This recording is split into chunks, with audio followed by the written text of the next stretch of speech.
Today we're going to start him on side passing and coming off my leg and trying to teach him to steer with my feet a bit more. Move your hip. Lead your front end out. So they're his natural responses to that bend, that leg, the place he's most liable to step. Now we're going to try and use that to start him on the next phase. So we'll move his hip to the right, but then we'll lead his front end to the right. So these are movements he's done before, but slightly different order. So we'll move his hip to the right, good job. And then we'll lead his front end to the right. Move his hip to the right.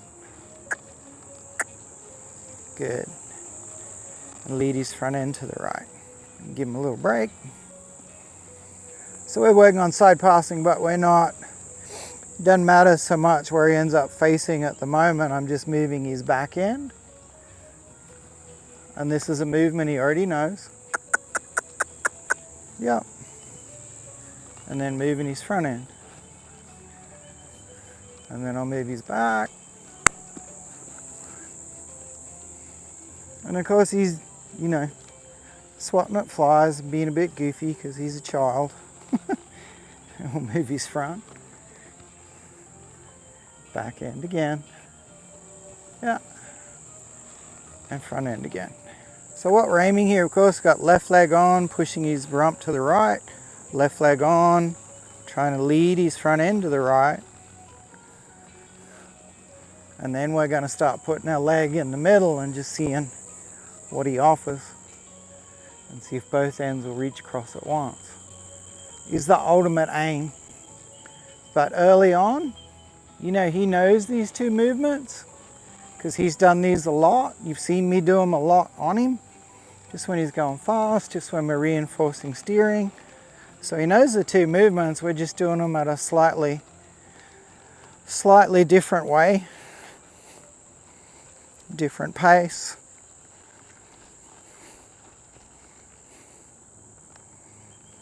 And just a little lock up there, he got a little confused and like, So he's got to start to think about where the pressure's coming from, where my hand is, the angle of the rein. He's got to sort all of that. And of course he found his way out and he moved his hip over, so I'm not going to do too much more. I'm going to give him a little mental break again. It's another kind of spot that we could have, a few little discussions about things. So I'd still rather be pulling on his nose while we get all these messages sorted. What I love about doing it this way is, that movement leads to this movement, leads to the next movement. And if they get confused, I can always go back to something that they know a little better. He's really focusing on what's happening to his nose, and he's not thinking so much about what's happening with my leg.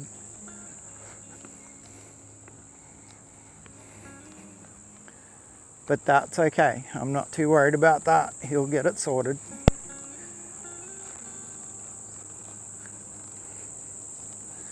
There we go. We got a bit of everything got sideways then. And then we got another nose issue. And then sideways.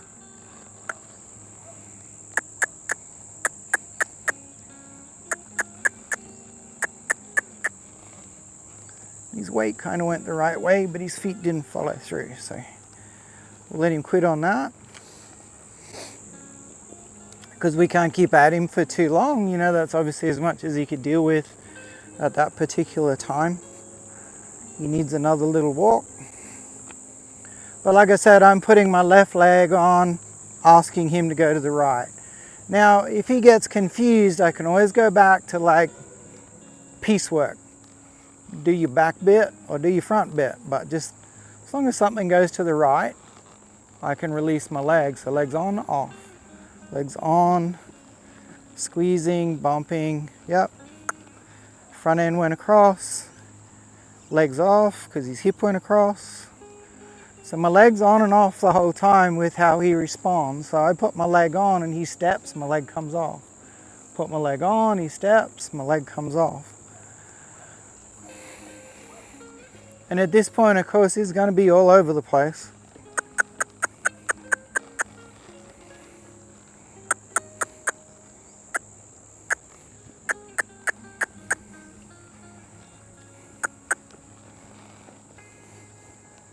Oh, we'll take that.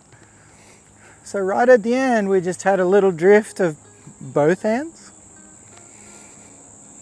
And that's all we're looking for is, as a try, and I can take that pressure away, because like everything we do, go where the pressure isn't is a big deal to the horse. So as soon as I can let him know that he got it right, the better.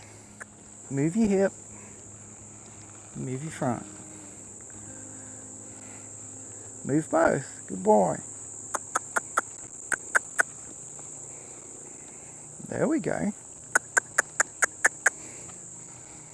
So we had 1 or 2 steps there that kind of went sideways.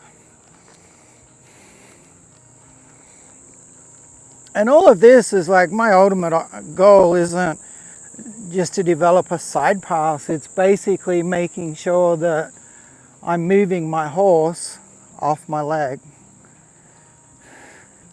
So when I start to use my leg aids later on, oh, there's a big step. Good boy.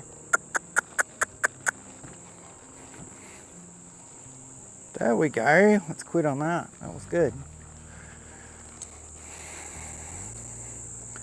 So when I use my leg aids later on, he's going to move his body away from it. Now, I got to teach him what leg means.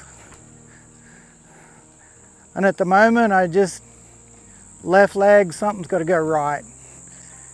Back end, front end, both ends. It doesn't have to be super specific at the moment. It will be later, obviously, for sure. But at this point, we just want him to step across. Like I said, he gets a little bit obsessed with what's happening to his nose at times. G'day, thank you so much for watching. If you could like, share, subscribe, turn on the notifications bell. There we go. That would be awesome. Thank you. Cheers. And I'm very big at this point, like he doesn't know what leg means. I'm not going to put a spur on to reinforce it.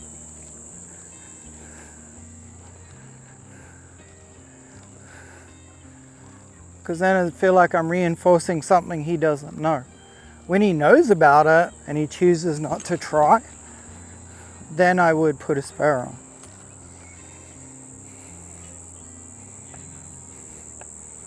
He stepped across, and even though it was a bit of a stumble, it's still kind of heading the right way.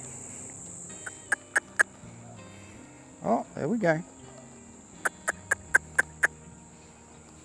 Hip's got to come too.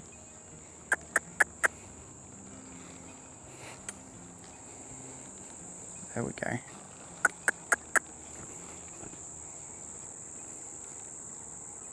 Good boy. So most horses, you think about it, they're good at crossing their front. If something spooks at them here, they turn and run so their front crosses and their hind end pivots. But their hind end doesn't go sideways so much. Now, a horse will naturally go sideways as well, but they just don't do it very often. The other thing I like about no spur is he's got time to, or he thinks he's got time to ignore me and think about it, which is good. I don't want him to feel pressured like you've got to do it now and it's going to be really intense. There's another reason we wouldn't use spurs at this point. I often have a saying, that I put to people and they're getting tough on a horse about something they don't know, or they're really young and they don't understand and they're just being tough on them. And it's like beating up, spanking a preschooler because he can't do algebra. If you haven't taught him to add and subtract and divide and everything else, like he's got to have those building blocks before you can get tough on him for not doing more advanced stuff. if he feels like he needs to, take the time, play, not ignore my leg, but he just doesn't really understand. I don't want my leg to be so intense that he feels like he's caught between a rock and a hard place.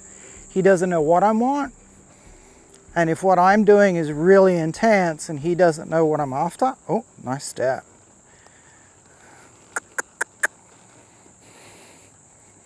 If he doesn't know what I want and I'm really intense, well, he's going to feel a bit trapped. Oh, that was a really good step. Especially from stationary, I started kind of rubbing and pushing with my left leg. His body went straight over to the right.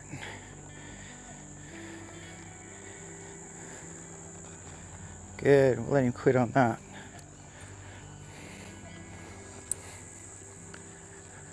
And this is one of those, horses doing things at their own pace.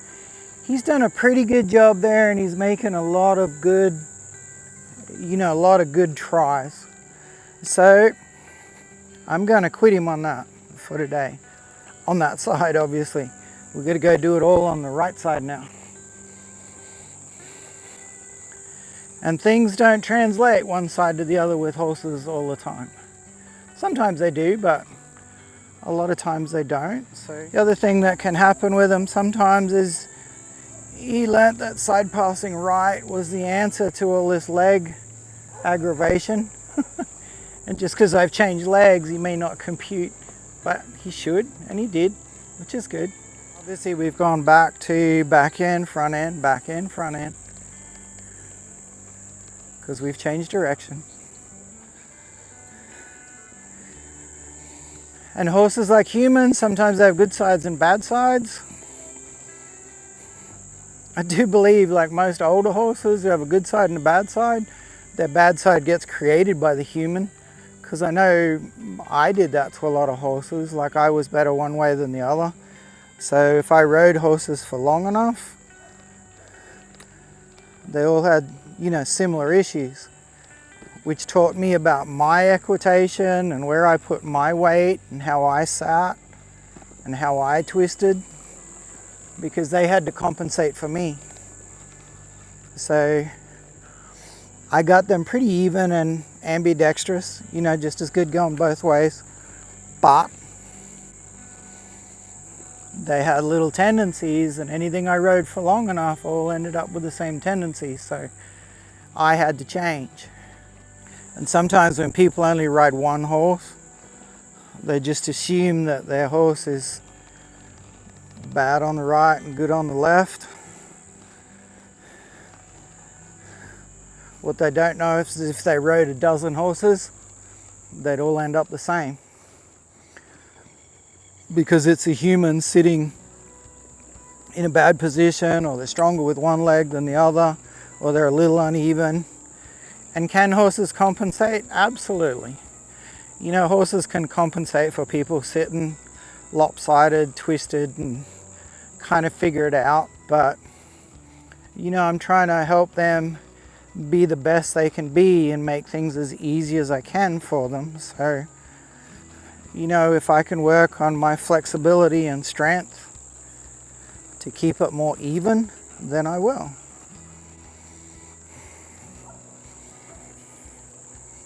Because I feel like that's my duty to my horse. If I can sit in, or if I learn better ways to sit and help him get his job done, I obviously want to get that done. He gets that privilege of he doesn't have to fit our time frame. He's just we've got to do it in a time frame that suits him and gives him time to assess and think about it as much as he needs to.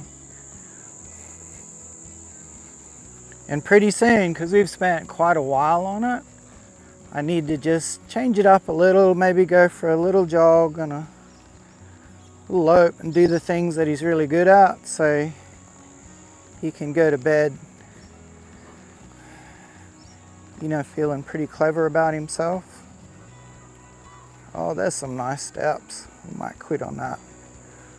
To go forward and maintain that vertical flexion, I need to be able to control his shoulders more with my legs.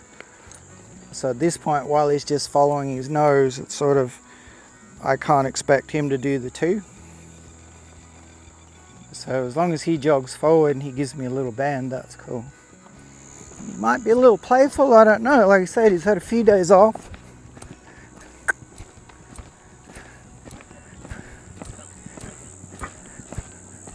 We've harassed him a little.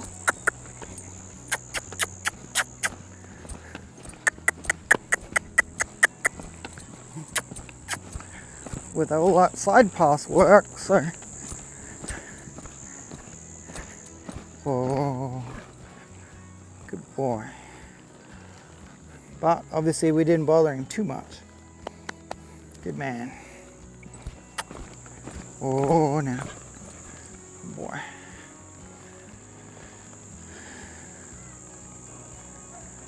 Just bending him around here, more just because he leaned into that bosal just as I stopped. So I was asking him to sort of come around the corner and stop, and he leant to the left. So we're just doing the opposing bend.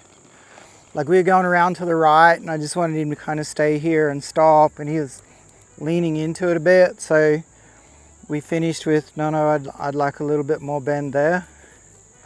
Anyway, cool. I better give him a rub, just in case I got all of that wrong.